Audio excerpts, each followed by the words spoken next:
Hello, this is Unexplained America, and I'm your host, Lisa.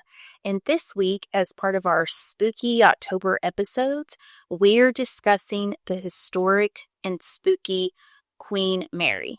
It's going to be so much fun. Now, a little bit of business before we get started. So check out our show notes. We do have a website. I have unexplainedamerica.com where you can look at merch. Also, I do have a Patreon where there are like 20 bonus episodes out there on the Patreon. So just join and support the podcast, okay? So now we're going to get started. Imagine laying in your stateroom on the Queen Mary, and you're warm, you're comfortable, and then all of a sudden, the covers on the bed are pulled off. And now you're cold, you're shivering, you're completely frightened because no one is in the room. No one is there.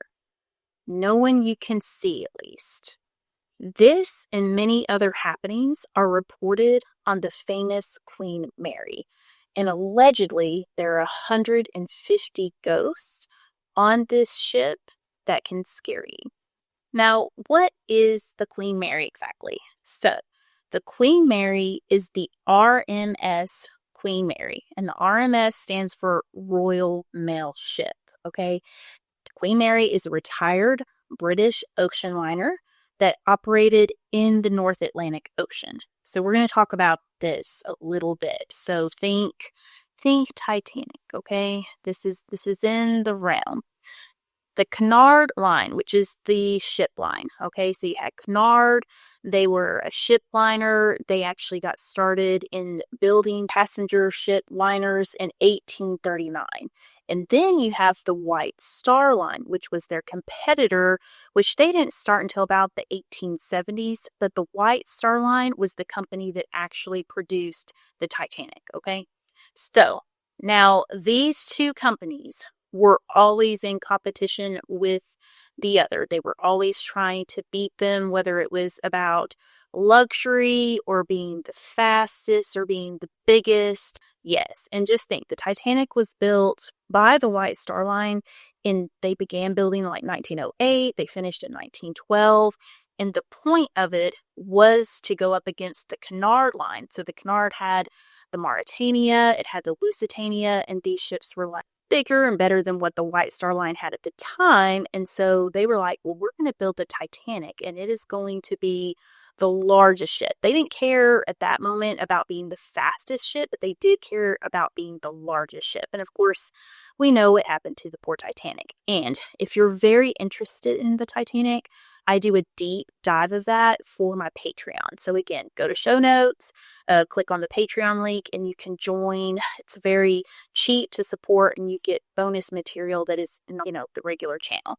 Back to the Queen Mary. Queen Mary, and of course, all the ships that were going along this transatlantic route were super important. I mean, just think, there weren't airplane liners. It wasn't the jet age. The only way that people had to get around the world, to see other parts of the world, was shipping. Okay, so that's what they had to do. So these ships were super important. Like I talked about, it was the Royal Mail ships. Not only were passengers aboard, but there was items being shipped in this route, exporting and importing, think of that.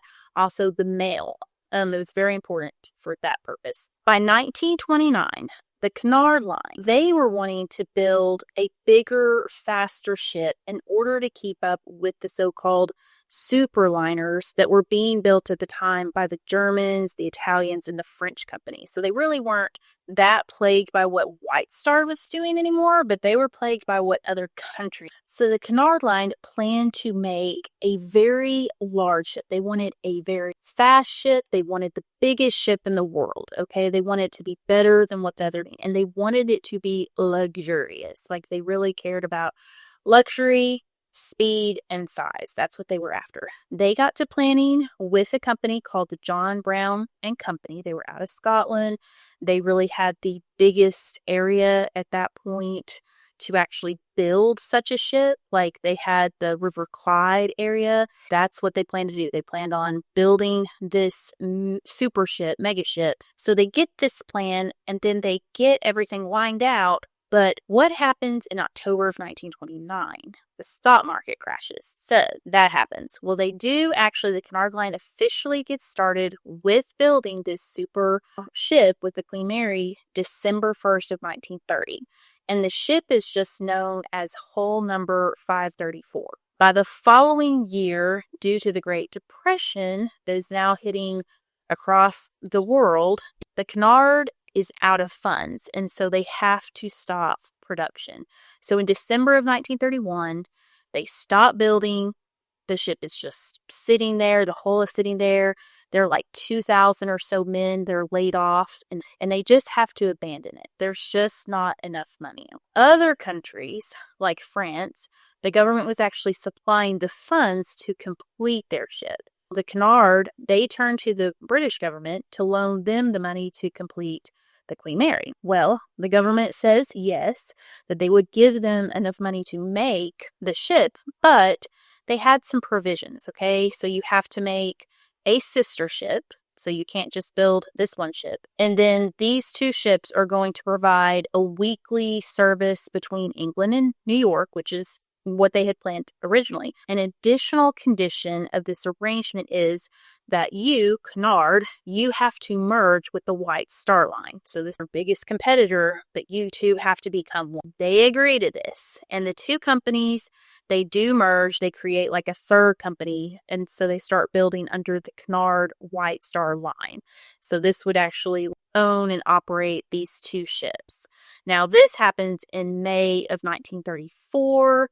The ship's actual construction goes back, or I should say starts construction back the month before the merger. So in April, the Queen Mary is back in construction. They're back to it, and they are running fast. They are in a hurry. So they want to actually launch the ship within the same year. So by the end of 34 is their aim to actually have the ship's hull in place. Okay, so they are working on the Queen Mary. Now, as far as the name, so the story goes that Cunard had planned to name the ship after Queen Victoria. So there were kind of two reasons. First, they wanted to name the ship after a great queen, Queen Victoria.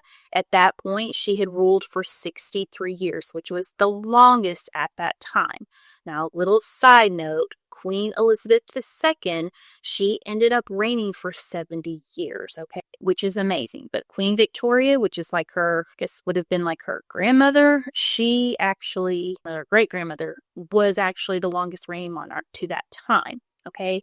So another reason they wanted to name the ship Victoria was because to that point, the Cunard Line had always ended their, ships in IA. So it was like the Lusitania, the Mauretania, there was like Carpathia. So there was kind of a theme to their ship's name. So Victoria actually fit within that situation. But Cunard Line, so they go and talk to the king and they're like, hey, we're thinking, which the king at that time is Queen Elizabeth II's grandfather. So they go to him and they ask, so do you mind if we name the ship after the greatest queen? So they don't say Queen Victoria, they just say greatest queen. Well, he says to that, Queen Mary would love that. And so he's not understanding, which Queen Mary's his wife, okay? So she's the Queen Mary consort. And she is Queen Mary of Tex. So he wasn't understanding that they meant his grandmother, Victoria, which incidentally, just a little side note to this, I love the royals. I keep up with this stuff. So Queen Victoria was actually Queen Mary's second cousin. She was Queen Mary's second cousin and then King George's grandmother. Do you see that? Yeah. So there's kind of like a line there. All of these people are pretty much related to some extent back then as far as who they married, because it was very limiting on who was available and who wasn't. So there we go. So moving on. So now the ship is the Queen Mary, and Queen Mary and King George christened the launching of the Queen Mary on September 30th, 1934.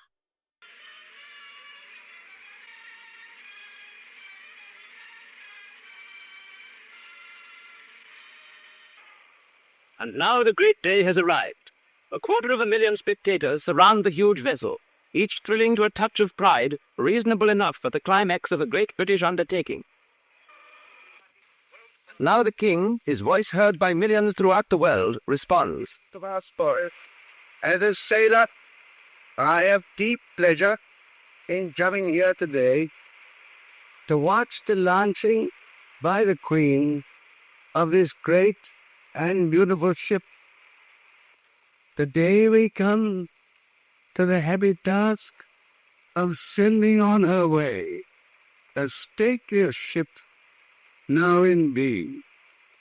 And today we can send her forth, no longer a number on the books, but a ship with a name in the world, alive with beauty, energy, and strength. The historic moment has come. It is full tide, and the Queen cuts the ribbon which breaks a bottle of Empire wine over number 534. And then names. I am Pepe. You have to name the ship the Queen Mary.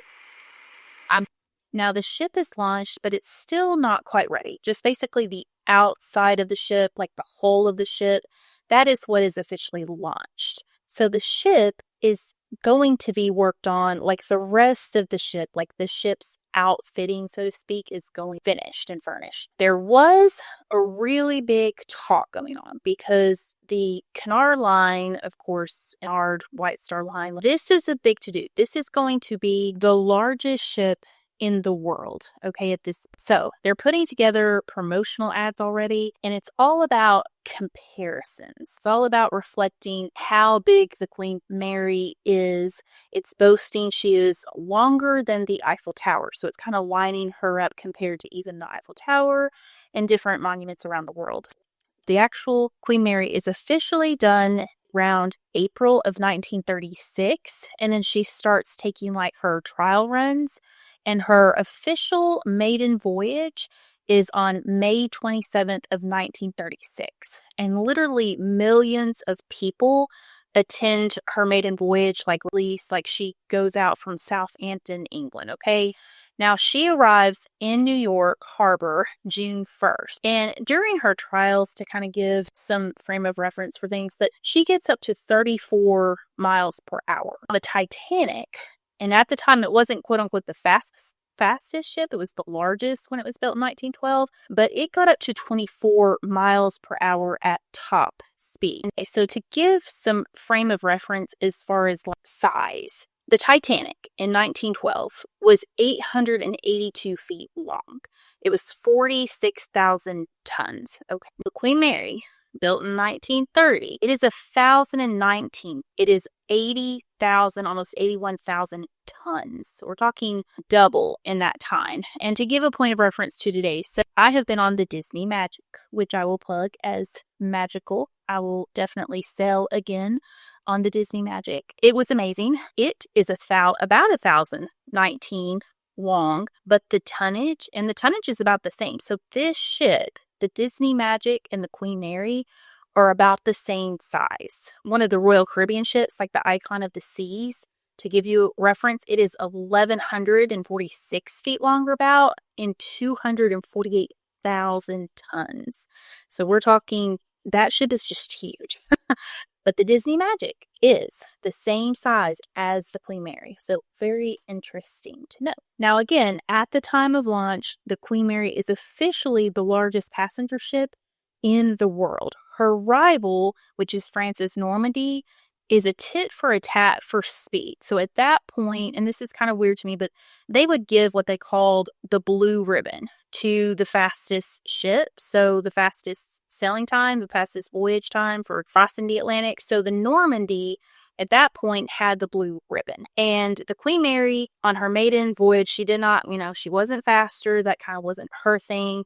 She was very fast, but she wasn't faster than the Normandy. I will say by August, She had surpassed the Normandy and she had the blue ribbon. So over the years, they do go back and forth as far as who is crossing the Atlantic the fastest, quote unquote. And again, Queen Mary is larger than them because she is the largest ship. As far as the Queen Mary being fashion, Queen Mary was criticized a bit for being too traditional for the times. Okay, so this is 1936.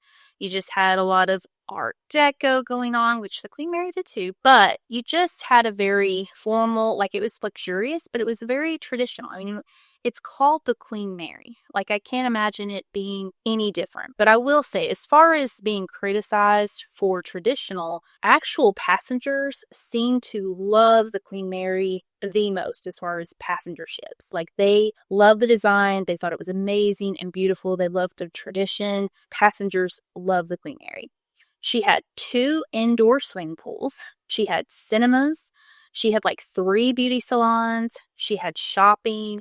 She had nurseries, which were broken down for, you had the first, second, and third class tickets. So you did have different nurseries for all 3 classes. You did have first class cabins that had their very own private bathrooms, flushable toilets, all of the amenities that were of the time. It had a main dining room, which was 3 stories high. They featured this amazing Art Deco, like, large map of the ships that showed this transatlantic crossing, and it even had little motorized Queen Mary and then her sister ship, which was called the Queen Elizabeth, by the way. They showed the passengers could look and see where they were on the ocean. Like, it is so cool. That is still there to this day, and we'll kind of get into that. It's not motorized anymore, but it is still there. Wow, it's just amazing. All kinds of ornate wood going on, parquet flooring. There was air conditioning, which is like, again, this is 1936, guys. Like, this is new, like air conditioning in some of the public rooms. And they are going around the transatlantic, like they're going more in a cooler atmosphere, at least. Think about that. Like, this definitely wouldn't be something you would want to travel in the Caribbean. We'll talk. Now, one of Queen Mary's nicknames given from the go was the Ship of Woods. So they used 50 different types of wood to create the intricate paneling and other intricate architectural designs. And there were tons of artists that worked on these wood designs, worked on the art on the ship.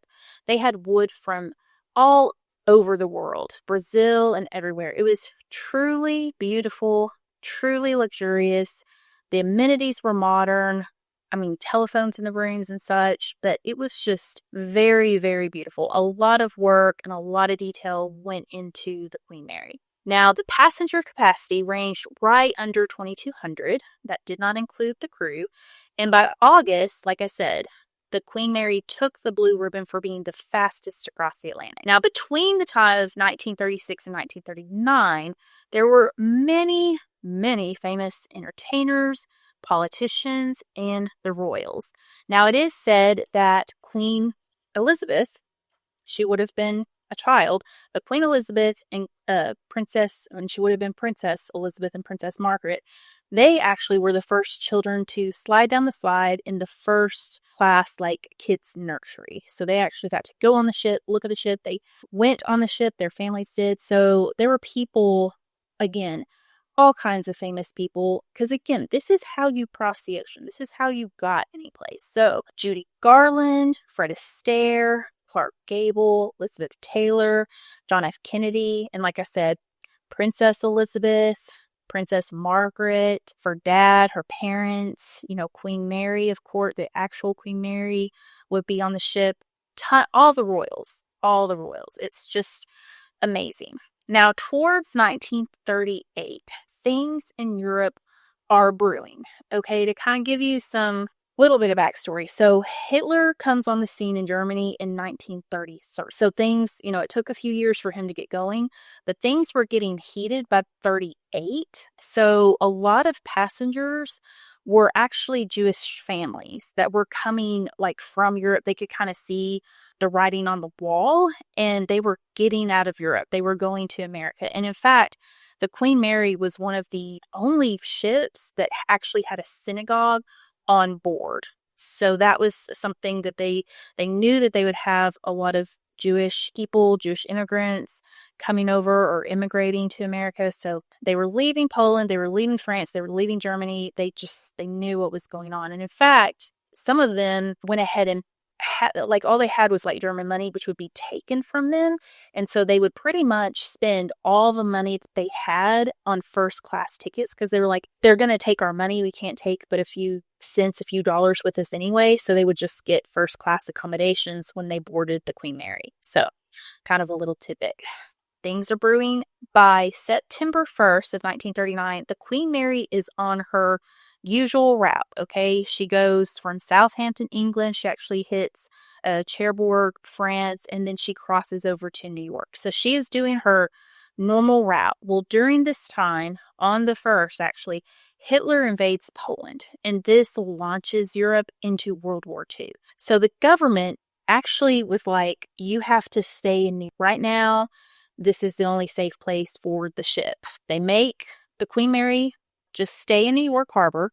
Francis Normandy was also parked there. And then also remember, we had the sister ship, the Queen Elizabeth. So she is also parked there. So now they at least have like these 3 ships, and they are 3 large passenger ships. And so they want to protect them. Okay. So they're just parked in New York. By March, and this is like September of 1939, guys. By March of 1940, they are kind of ready for these ships to kind of help them with the war effort. Queen Mary actually sails down to Australia. They kind of covertly get her there. Okay? So she's in Australia, and she is converted into a warship.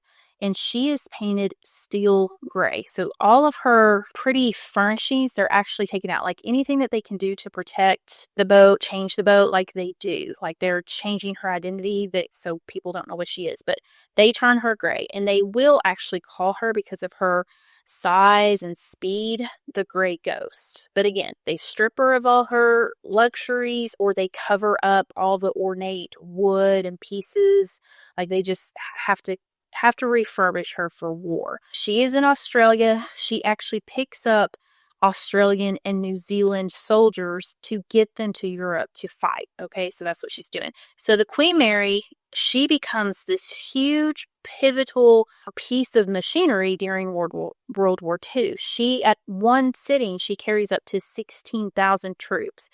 And she is carrying troops from all over the place. Like I said, she picked up Australian troops. She's going back and forth between America and Europe and back again. And then you have Winston Churchill. So his whole cabinet and him would actually set up command on the Queen Mary. So the Queen Mary, basically she is taken over by the British to help in this war effort. Winston Churchill, he's making critical decisions. It says that he spends about 3 different tours on the Queen Mary. So Hitler himself knew how important the Queen Mary was, and stated he would pay any U-boat captain $250,000 to sink the Queen Mary. Like, he knew how pivotal the Queen Mary was to the war efforts. The Queen Mary, in order to not be detected by her, but by the enemy ships, she had to sail not in the normal pattern, but more in a zigzag fashion. And of course, she's extremely large, she's extremely big, she's fast, and she is carrying at any time 10,000 to 15,000 men on board. So what she's doing is extremely important. Now, she is escorted by other ships in the Royal Navy, okay? There is a tragedy that becomes of this situation. On October 2nd, 1942, one of her escort ships, which is the HMS Curaçao, the Curaçao is kind of going along with the Queen Mary, but it's in the Queen Mary's way. So it's not aware, like it kind of is getting too close to the Queen Mary and not realizing her speed, okay? So the Queen Mary ends up plowing right through this cruiser ship. Just cuts the ship in half like butter. Now, the Queen Mary has strict instructions not to stop. Like, she can't stop. And this does kind of harm the Queen Mary. Like, in the collision, the Queen Mary has a few little repairs, but the Queen Mary is just so built well. It's just so strong that it just, again, it cuts it like butter. Other ships do come to help the carousel crew, but there's like 400 or so crewmen, and 338 of those crewmen, their lives are lost that day. This is a huge, travesty for the British, for the Queen Mary, the ship, a very haunting day and a huge tragedy for the Queen Mary, and something that people will feel stays with the Queen Mary for life. Again, I told you the Queen Mary is damaged in a collision, but the ship, again, is too large, well built. It's just minor repairs to get her right again. And like I said, Winston Churchill, he is the Prime Minister of England. He is the Minister of Defense. He is pivotal in World War II, and he's, working closely with everybody. That he would actually meet up with President Roosevelt to discuss war matters on board the Queen Mary in 1943. Yes, and in fact, they discuss the pivotal moments in the war, like the Battle of Normandy on the beach of Normandy, which actually is kind of helpful in ending World War II. Now, Queen Mary's speed and her stealth that was applied by her officers kept her out of trouble and kept her out of sink. 20,000 ships were sunk in World War II to give an indications. She actually survives, and she is able to just continue to transport and continue to help the war effort. Now, by 1945, it is the end of World War II, and it actually ended in September. Queen Mary had carried, at this point, 1 million soldiers. And in victory of the war, the Queen Mary got to actually carry 16,000 soldiers from Europe home to America. And so they arrived to this huge celebration. New York Harbor is going crazy. It's just elated to end the war and then get these troops home. And they were just so ready to be home. And you can imagine 16,000 soldiers on this ship that normally carry 2,000 passengers, guys. It was cramped. They were just basically in sleeping bags, just anywhere they could put them. The Queen Mary also not only got to carry the soldiers back, the Queen Mary got to carry back 22,000 brides from England to their new home in America. 22,000. So 22,000 American soldiers went to Europe during World War II, and they married British women. So now these British women and their children are being brought back to their new home to reunite with their husbands, some of whom they hadn't seen in over a year. Can't even imagine. This is just great. So these are the moments of elation for the Queen Mary. After the war, Queen Mary goes through a refabrication, and it takes about 8 months, but she is restored to her former glory, and she was refashioned into the beautiful luxury liner she had been made for. Literally, the artists that had worked on her and created all the beautiful Art Deco, which I will be posting, they come back out and redo some of the things. Some of the things were covered, some were removed, but the artists actually come out and redo it. Now, her sister ship, the Queen Elizabeth, is also reinstated and survives the war, and she becomes a passenger, service ship as well. So they're doing their thing, okay? They're back. In the early 1950s, Judy Garland actually brings her daughter, Liza Minnelli, on board the Queen Mary. And there are a host of other Hollywood stars that continue to sail on the liner. All through the 50s, the ship is being utilized. The ship is being great. Now, I will say, later in the 50s, airplanes are beginning. But to give you guys an idea, the first actual passenger commercial flight across the Atlantic happened in 1939. But this was not very common. This was very not common. In fact, the most common time for what's called the jet era kind of starting to explode was 1958.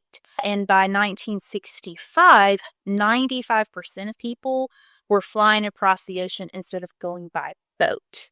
So as you can see, just as you got later, 1958, kept building, the ships just weren't as important as they had been before. And by this time in 1965, the Queen Mary, for the first time, is now actually losing money. Operating costs, the cost of fuel, it just doesn't make sense.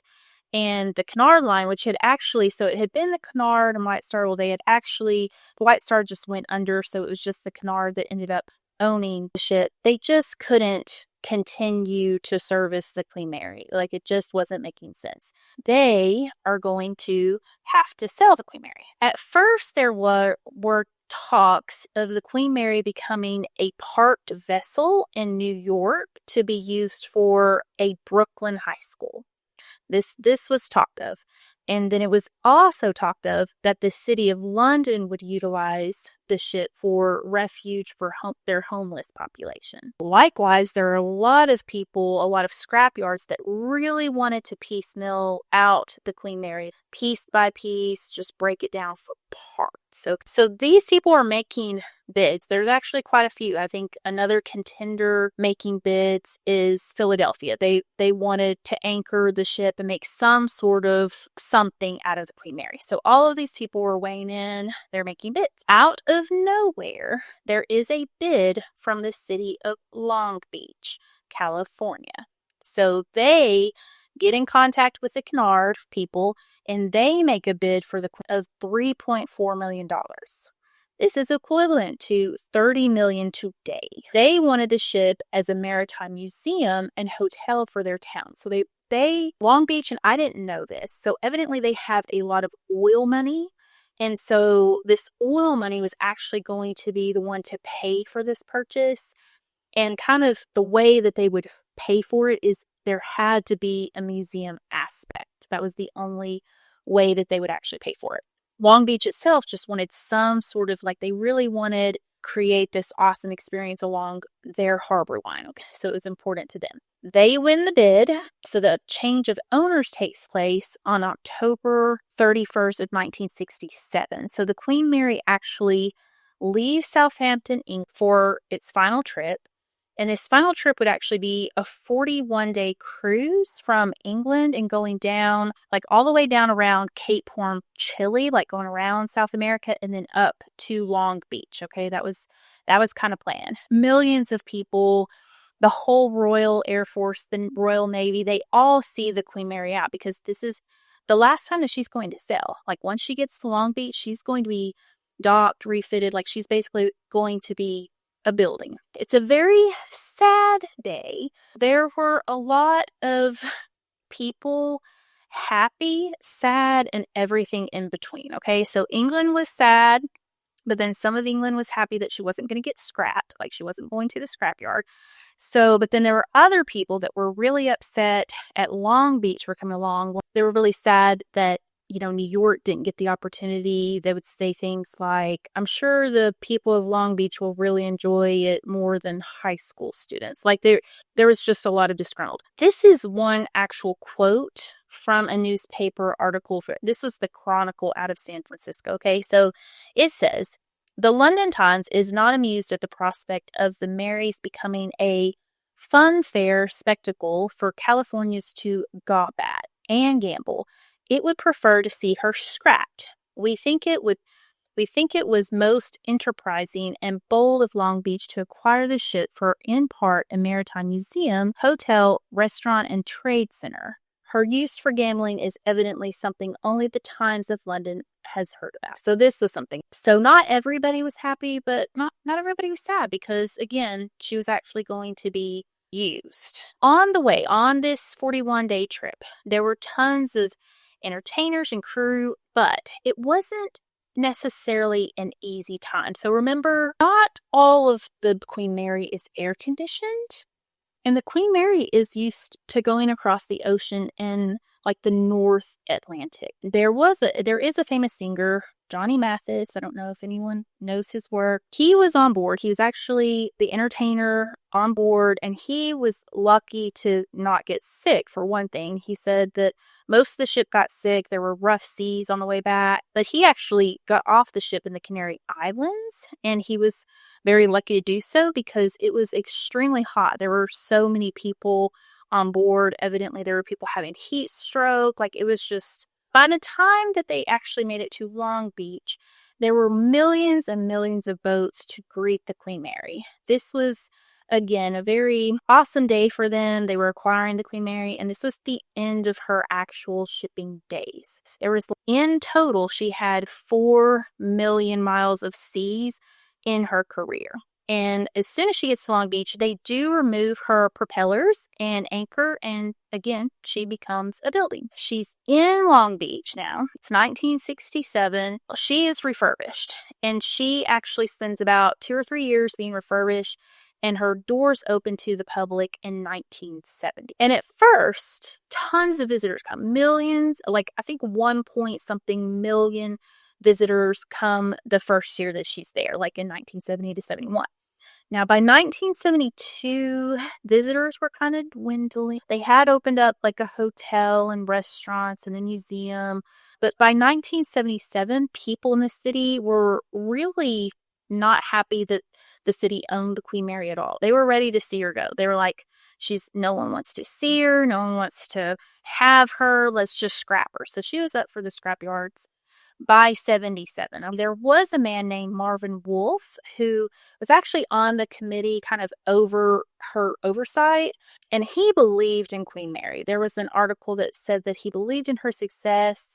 He believed that ultimately she would good for the city. However, ultimately, the city of Long Beach, they leased the Queen Mary to an investment group out of Beverly Hills. And this happens in 1981. And the group is called the Rather Group. And they are kind of involved. They actually, this is kind of weird, they own like the rights to Lassie. Like they kind of have their fingers in a lot of things like entertainment, amusement parks, different things, but they do own the rights to Lassie. I thought that was interesting. They completely refurbish her and make her like new again. You can imagine needed updating. She was old, like all sorts of things. She just probably needed a lot of care. Rather Group sells to Disney. Yes, Disney, Disneyland, all of it. So Disney actually takes on the lease. Okay, so the actual city of Long Beach still owns it, but they take over the lease, and they have the lease from 1988 to 1992. And I will say, Disney, they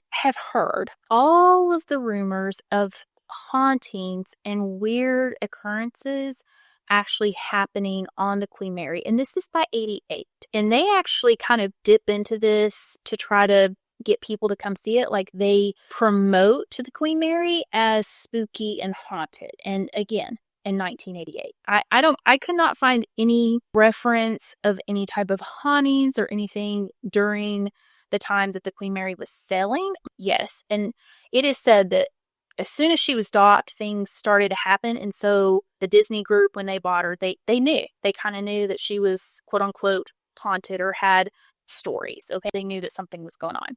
1992 happens. Things aren't going there.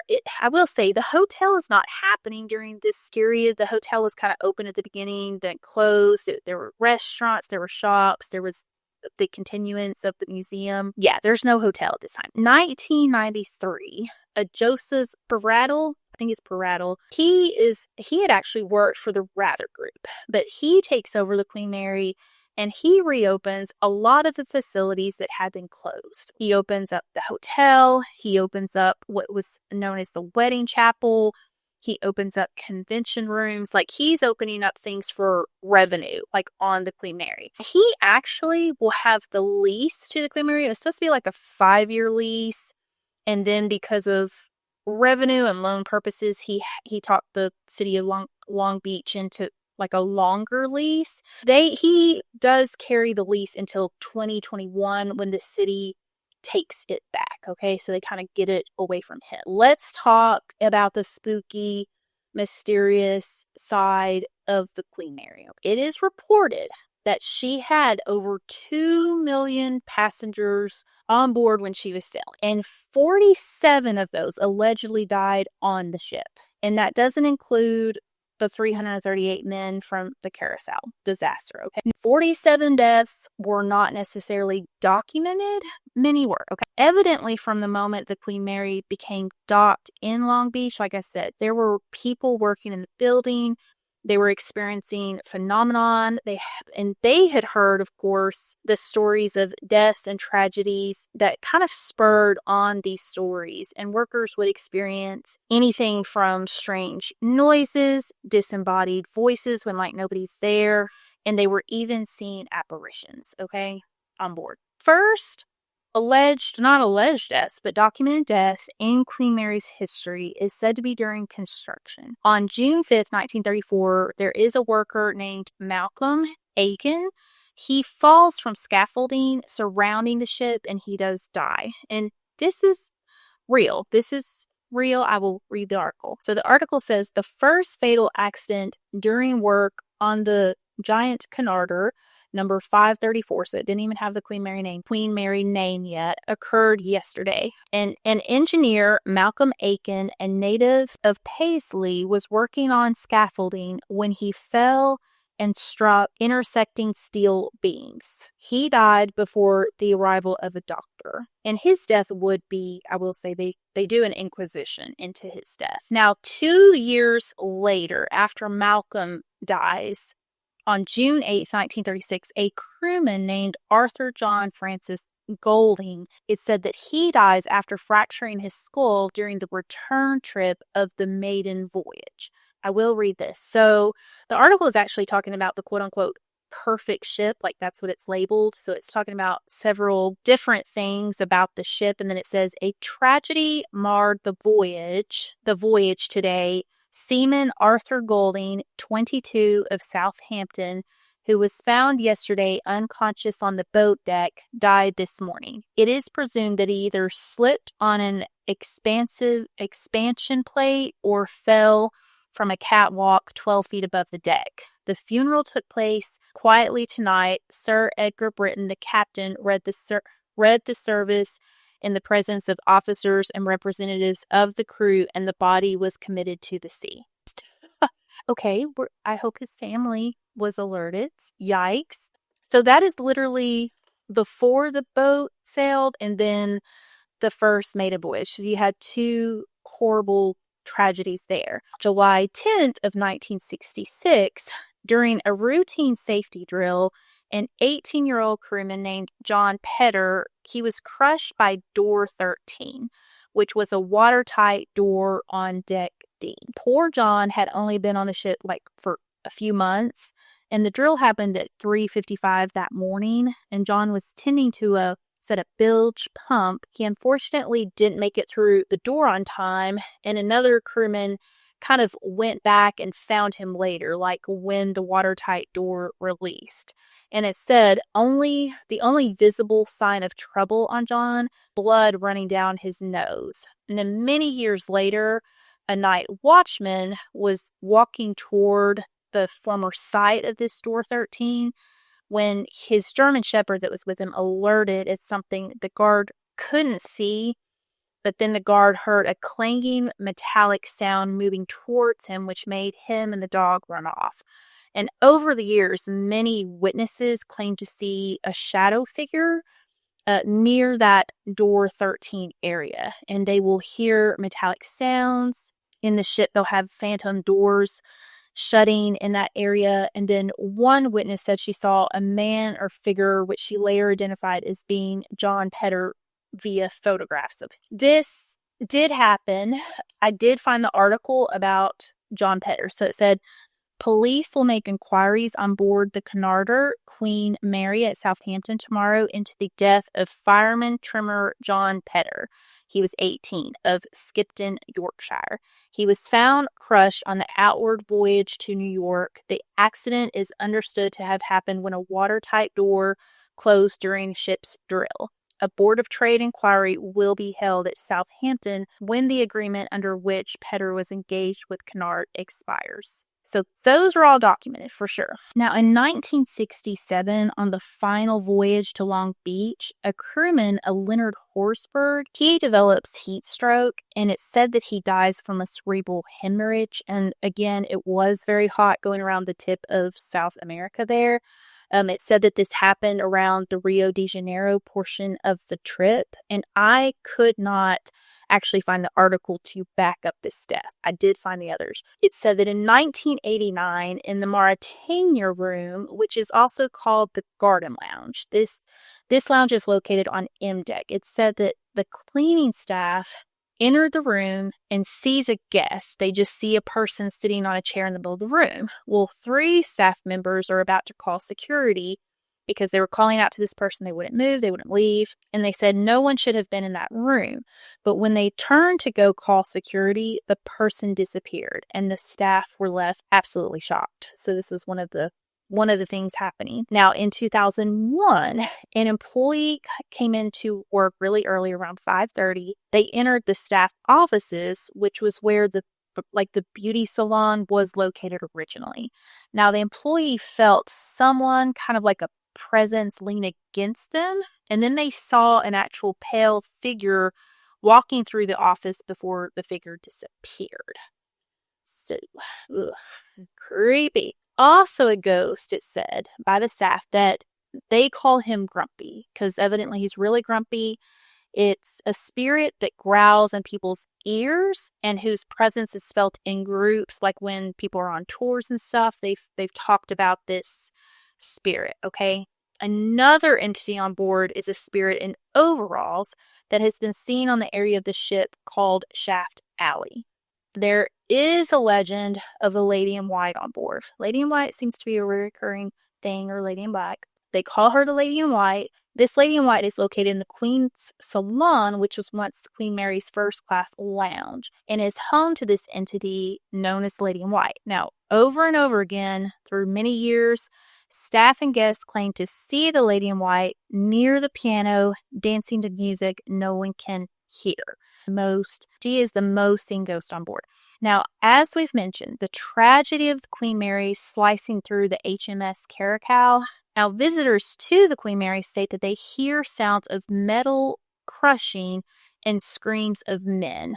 Others have heard the sound of rushing water and then banging against the ship's side. And they feel like it's all because of the tragedy that happened in 1942. A very big legend on board the Queen Mary surrounds stateroom B340. Reportedly, this is the Queen Mary's most haunted room. And it's said that a passenger in 1948 named Walter Adamson died of unknown causes. Allegedly, people sailing on the ship report seeing a figure standing at the end of their bed in this room well before the Queen Mary was docked. So this haunting of Walter goes back before 1967, allegedly. I could not find anything about a Walter or any quote-unquote deaths before. More stories have circulated that in 1960, a man murdered 2 women in the room and then was locked in the room until the ship docked in New York. But when the police entered the room, they found the man murdered himself very violently, even though he had been locked in and no one could get in. Another variation of this story is that a man murdered his 2 daughters in the room. And additionally, another story or another variation is that a wife murdered her husband. These stories are claimed to be urban legends. Like, they've just grown, mutated. They can't, there's not any actual documentation to support any of these stories. Evidently, B340 was shut off to the public until around 2018,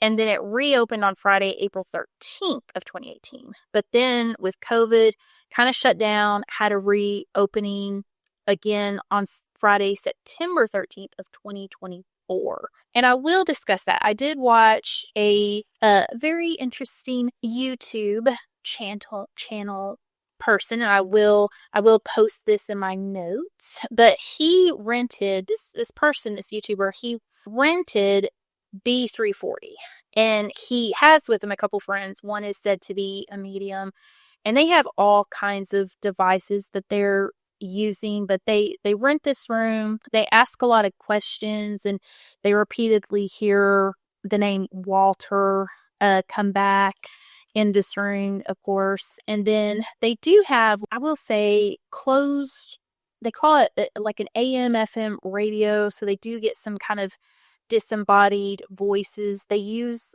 also like a dead bell, they call it. It's kind of like they say they can turn it off and on, but it's just like one of those ring a bell at like a hotel, like when no one's at the thing, it's like, or whatever. Anyway, it's like one of those, but for some reason they can turn it off and on. I don't understand that. It goes off repeatedly.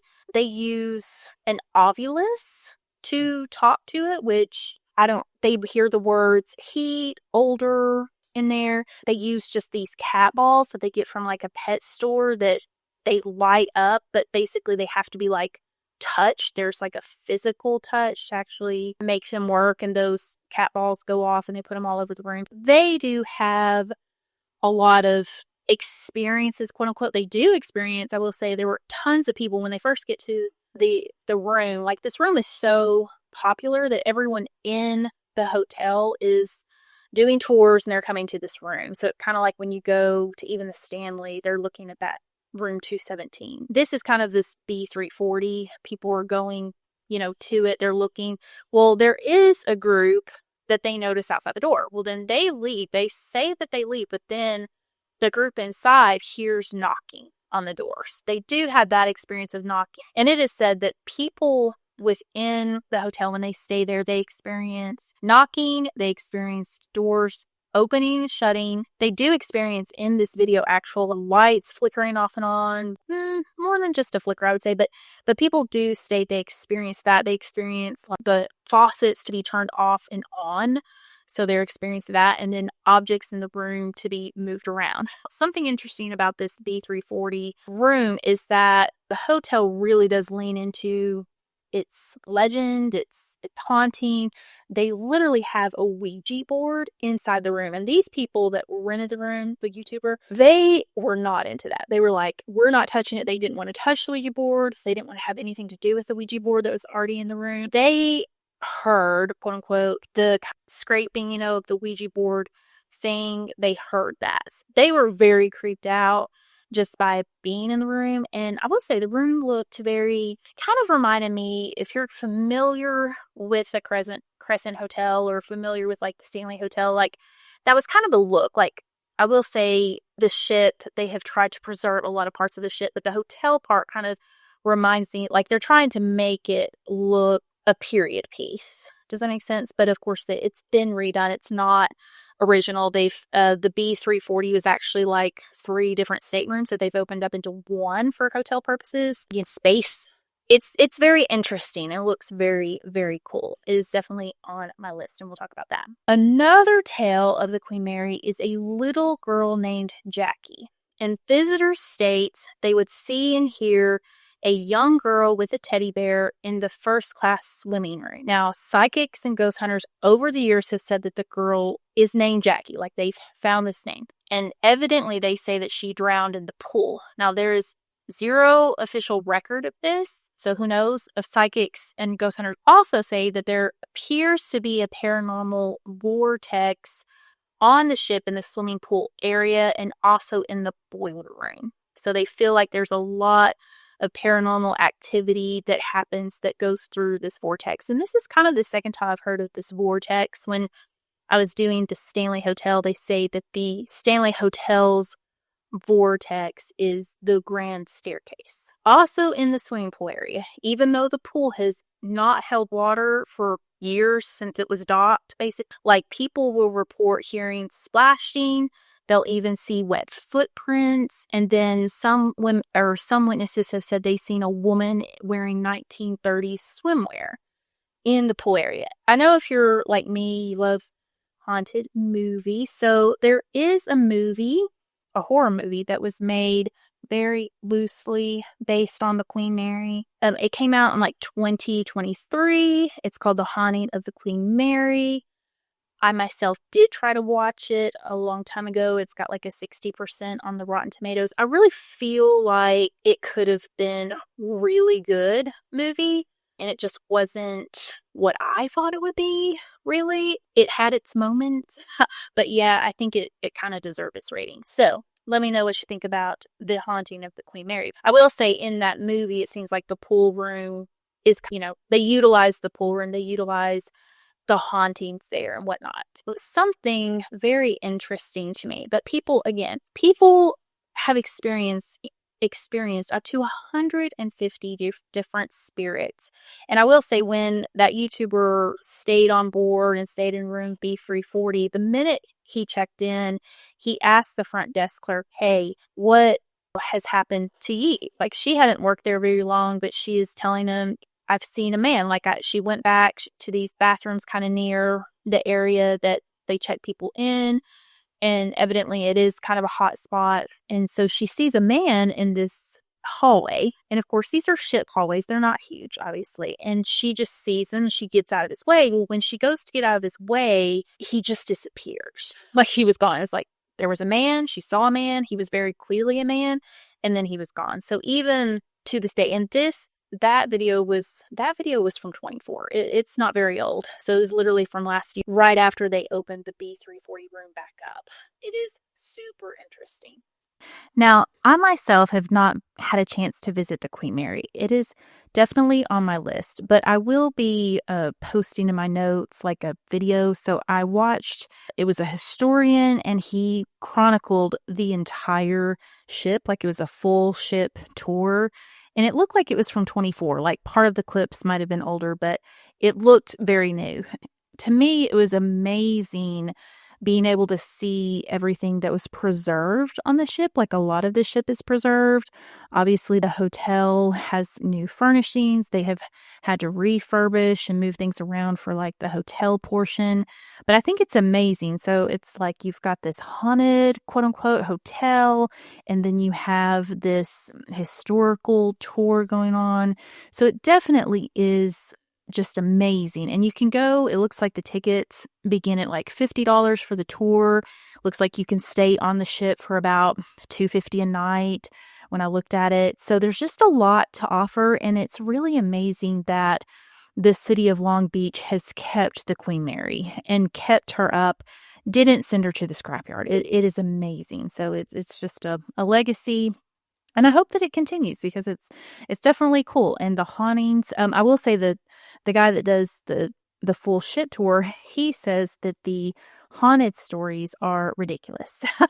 But a lot of people have had experiences and a lot of people can claim to see apparitions. They claim a lot of activity in the ship, in the rooms. Like I said, there's just so many stories that we went over. So, you know, as far as I'm concerned, it sounds haunted to me.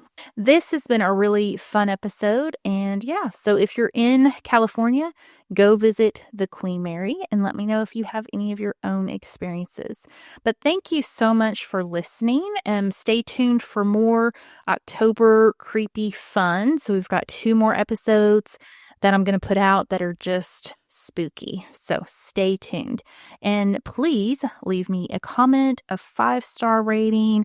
Go check out the show notes, join the Patreon. Just all of it really helps. Thank you guys for listening and have a great week.